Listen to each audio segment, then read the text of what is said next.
This meeting is being recorded. All right, we are calling the License and Ordinances meeting to order June 14th. So I am going to open up the section of the meeting for comments from citizens. If anyone is on the call who would like to speak, you have 3 minutes. Does anybody want to speak?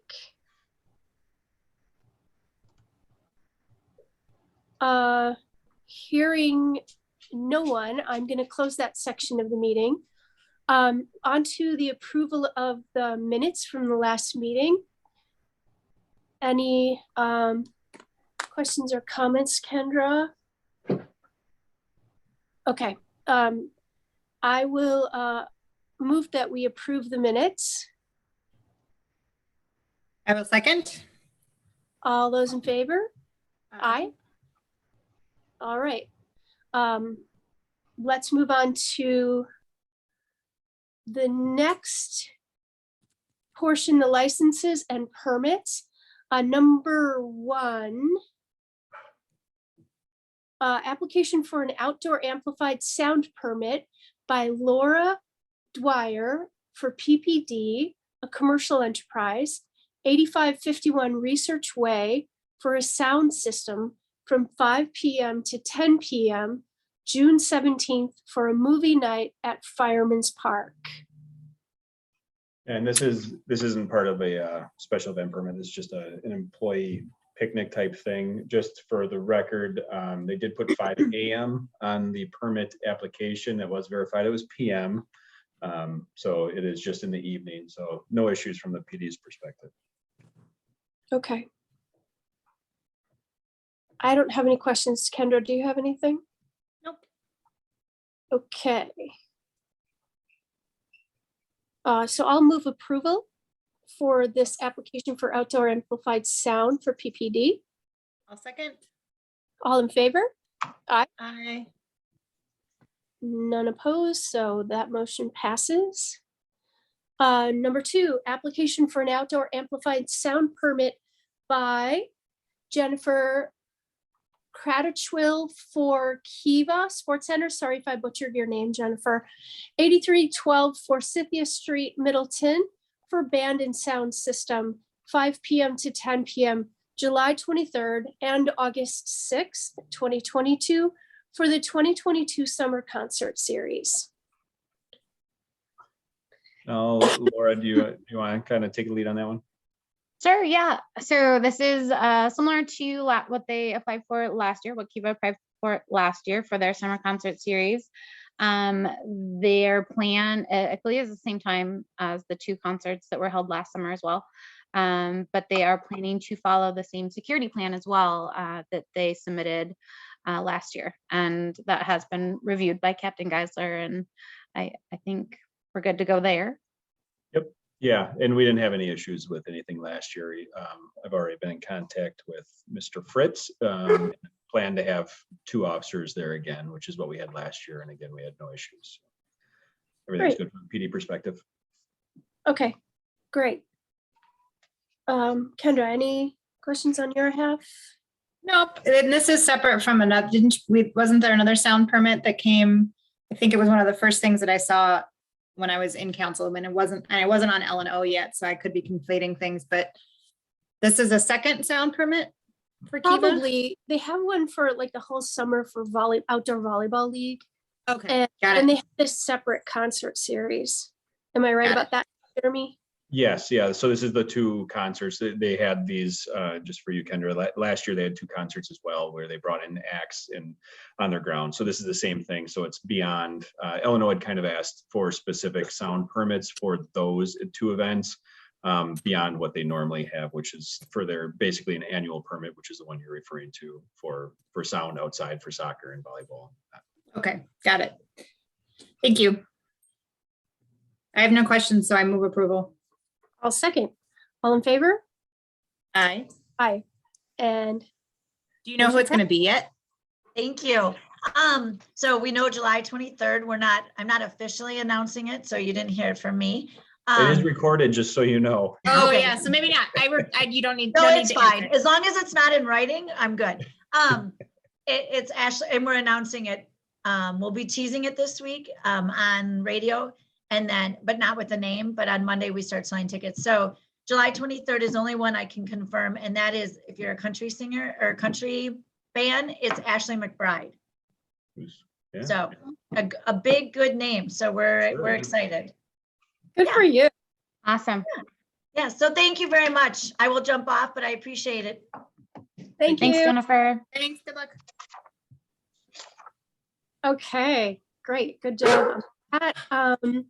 Number 3, application for an outdoor amplified sound permit by Abby Etune, 7426 Hubbard Avenue for a sound system, 12 p.m. to 9 p.m., June 21st for Make Music Middleton at various locations at multiple locations in the downtown area.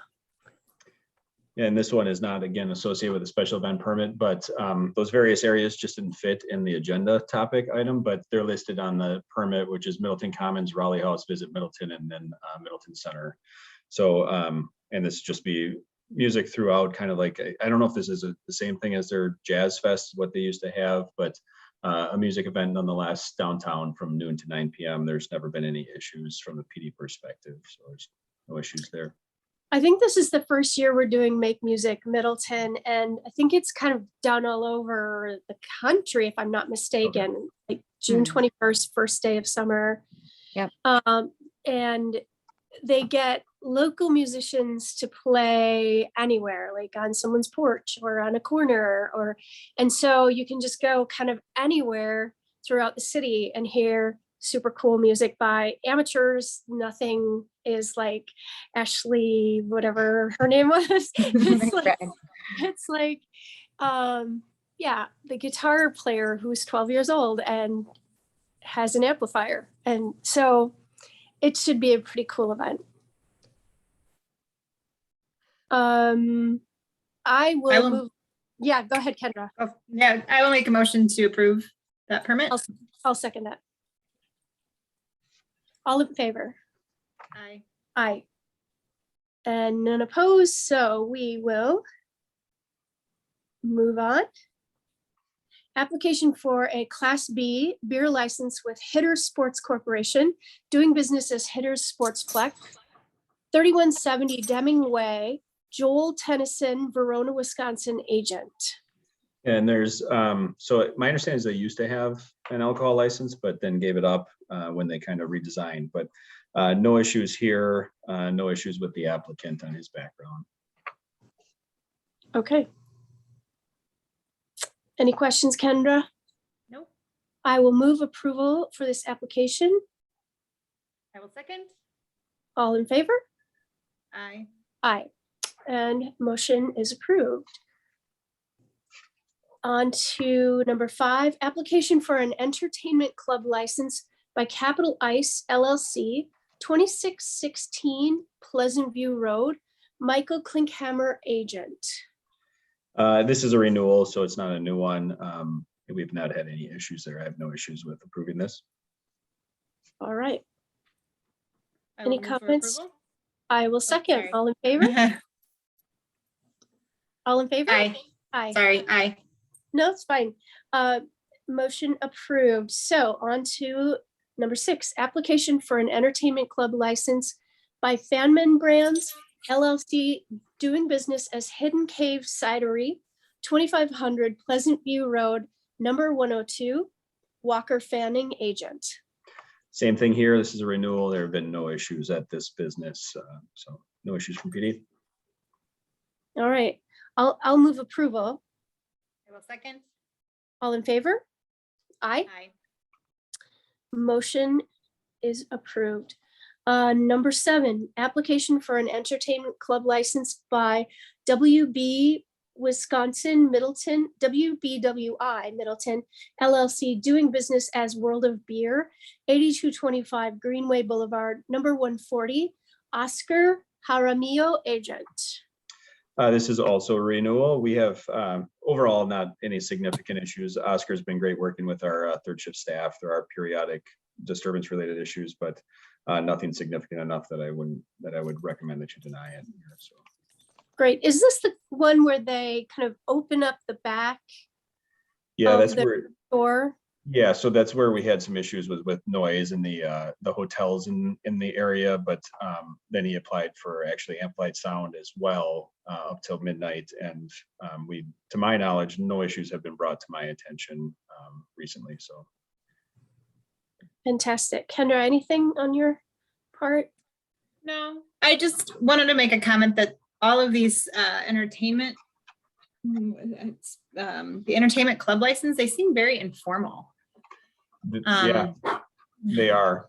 And Is that because they're renewals, or are these like what they look like for everyone? No, this is, if it were a new one, it's the same application. It's, I don't know who designed it or how it came about. Matt looks like he wants to say something. Well, yeah, I was going to say, I mean, a lot of the information we already have, but the whole genesis of having the entertainment club license was back in the old Scats and what was the other place? We had a number of places that were having some issues related to their music events, and so we wanted another tool to be able to try to control that without necessarily having to go after the alcohol license right away. Just to give us another level of to try to incrementally, if necessary and in the right circumstances, address problems.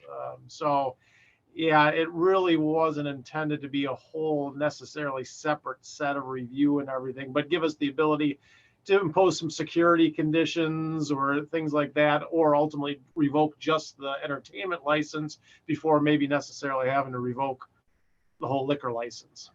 So. Makes sense. Thank you. That's a great explanation. Thank you very much. That's why we have them around. Thank you, Matt. So on to number 8, application for an entertainment. Yeah. Oh, did we not vote? Nope. Sorry. I'll make the motion to approve that license. All in favor, say aye. Aye. And motion passes. Sorry about that. Let's go on to number 8.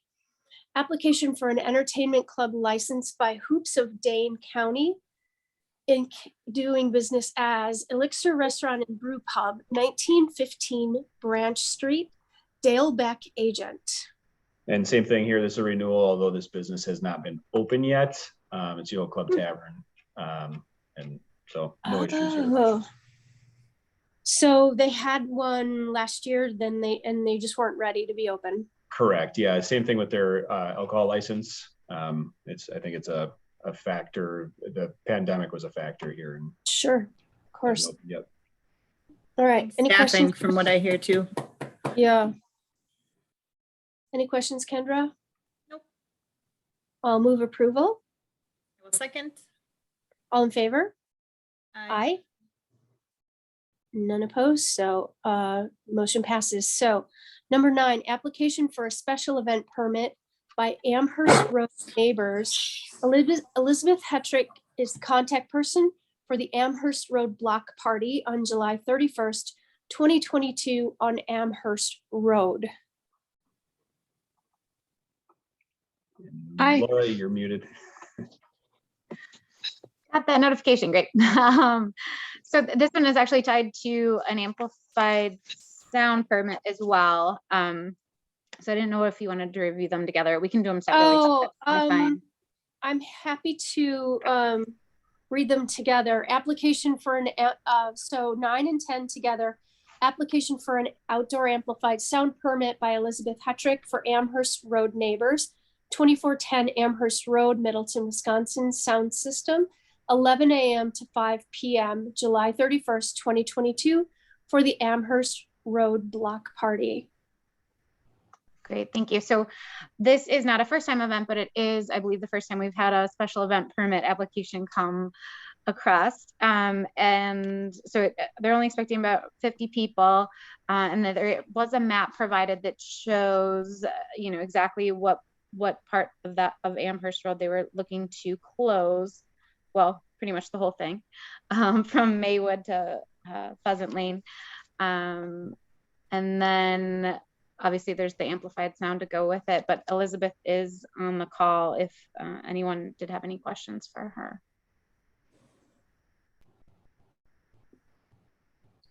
Don't think I do. Yep, sounds like fun. It does. Jeremy, have there been many roads closed for block parties here in Middleton?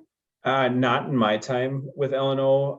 That said, this one's a pretty easy detour because you have Maywood and Pheasant Lane, and there's also for emergency vehicles, there's the road that runs north and south. It's not actually a road, but part of the parking lot for the apartments at Springtree there is another way around. So I didn't have any concerns. It was run by Sean Stowski as well, who was on board with everything.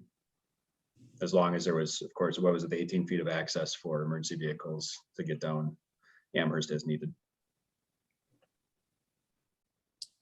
Great. Kendra, any questions? Nope.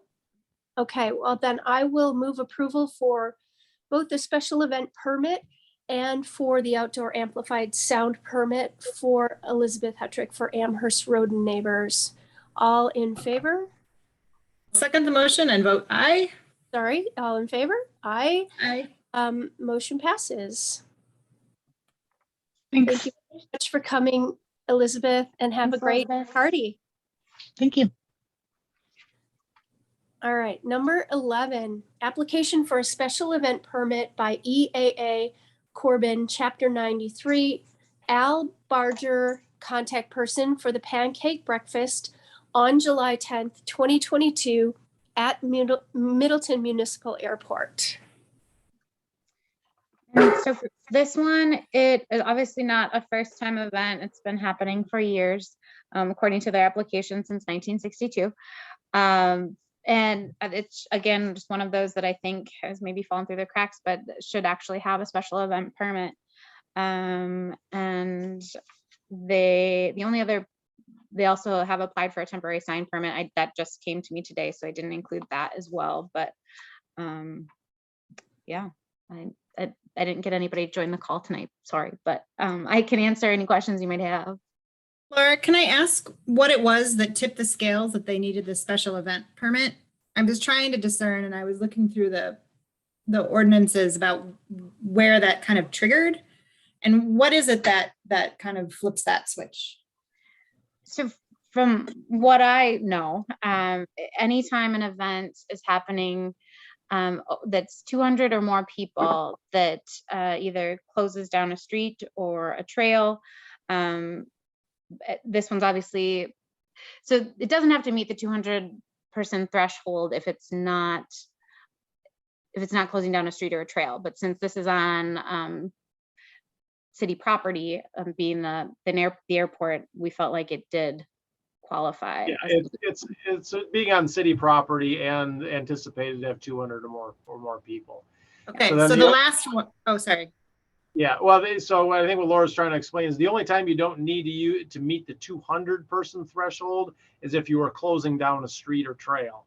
Yes. In that instance, we require a special event permit regardless of the number. threshold. Yeah. Right. Okay. All right.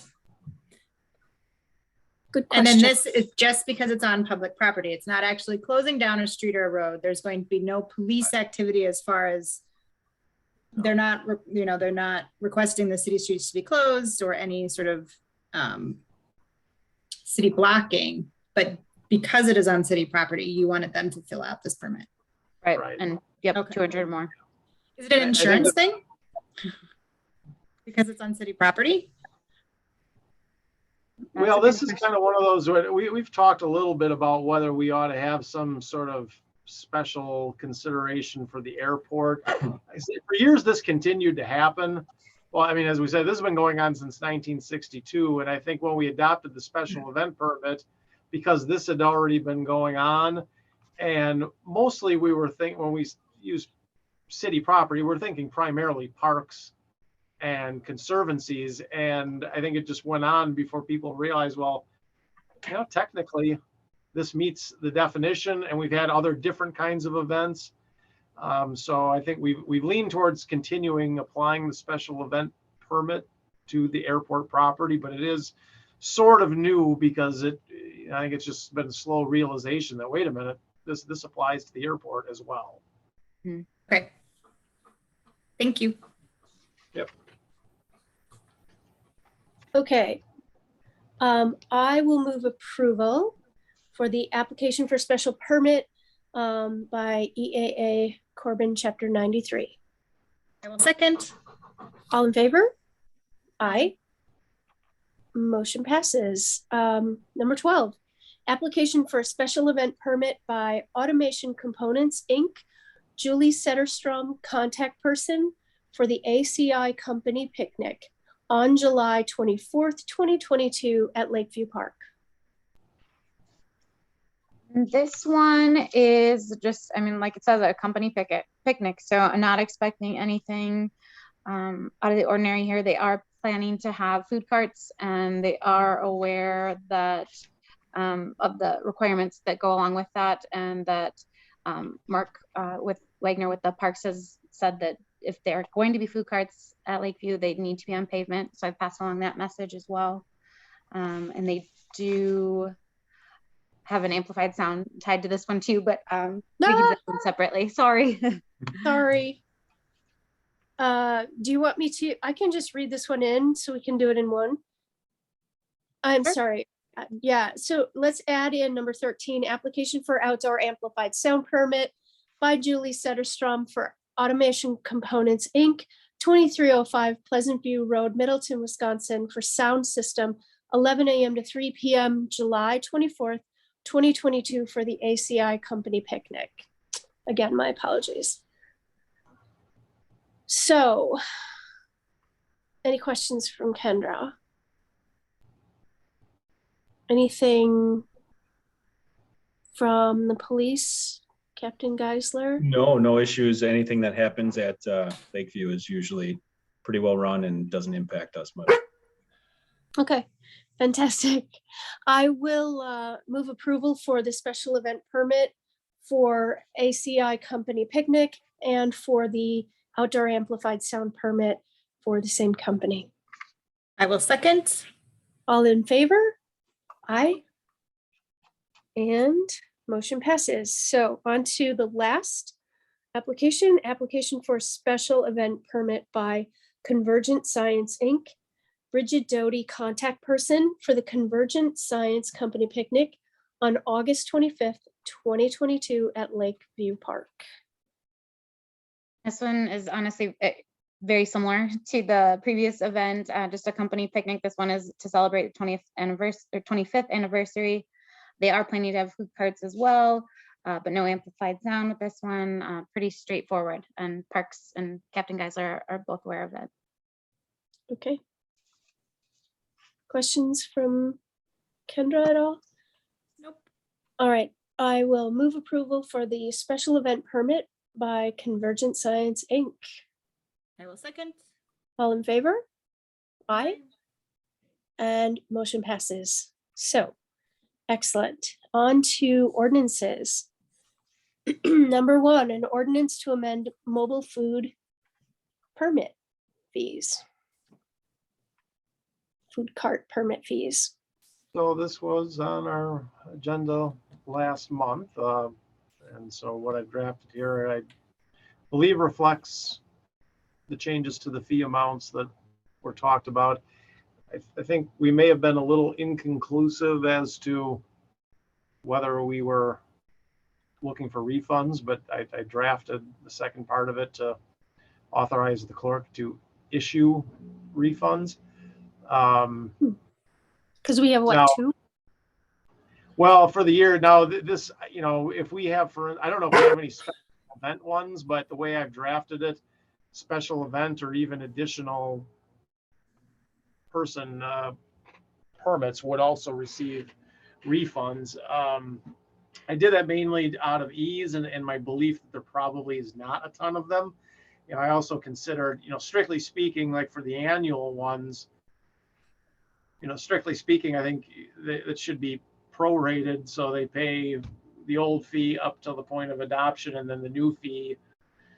But again, because we had so little, I suspected that, you know, the effort to go through and to explain that verbally in the ordinance and then to go do the calculation probably was not worth all the rigmarole. So I opted for just the straightforward, any application fees that have been paid in 2022, the city clerk is authorized to issue refunds for the difference.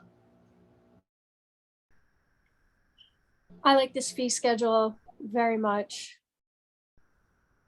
Matt, I think it's, oh, go go ahead. I think it's encouraging that we have so many events that are planning on using food carts coming up. It's just, I am sorry. It's okay. Last time it was Pete over here. It's like as soon as I start talking. I used to have a dog that did that whenever I was on the phone. And as soon as I hung up, it stopped. It's like a kid. Oh my gosh. Matt, I'm I was just go going with him in the to other say, room. Hold on one second. I'll be right back. Matt, the numbers that you have crossed out, I think are a little bit off. I don't think that's of really relevance, is it? Well, But- I want to show what, but yeah, the last one is the fee for, no, wait a minute. For Fee both, for this- operator. the operator was, Wasn't it on? so the annual was 500, single event was 75, according to the application. And then, Where am I getting 250 from? so the operator license was 100 per year. The fee for each additional operator was, well, I'll pull this up.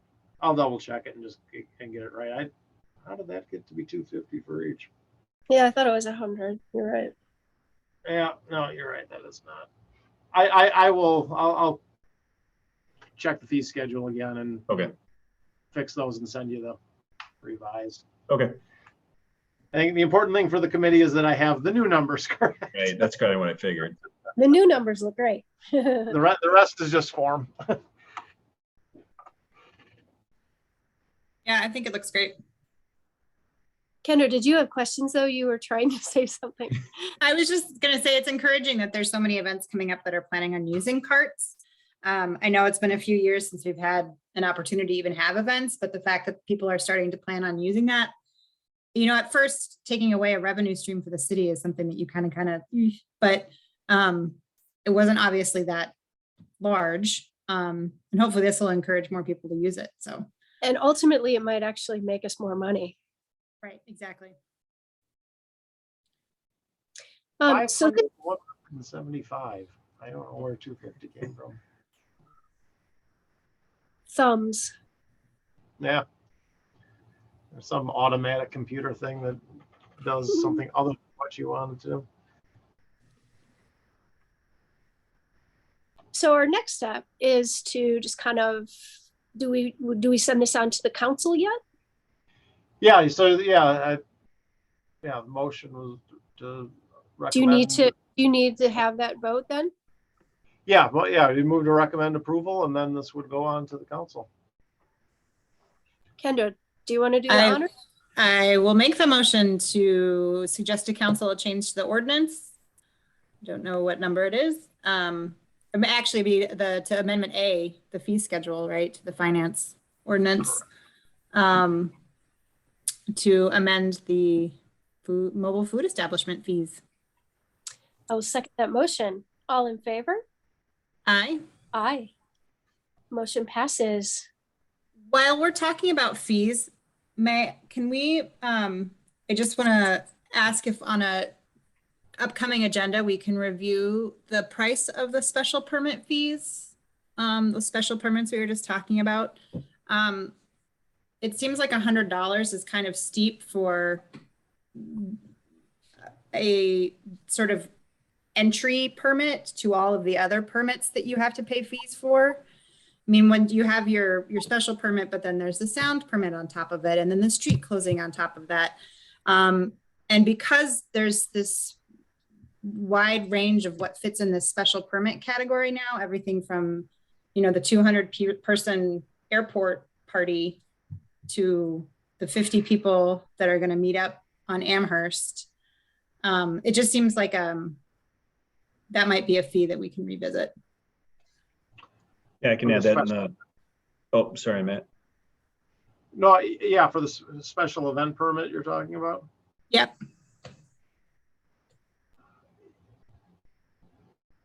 Yeah, I think, to have that discussion, I guess we'll probably want to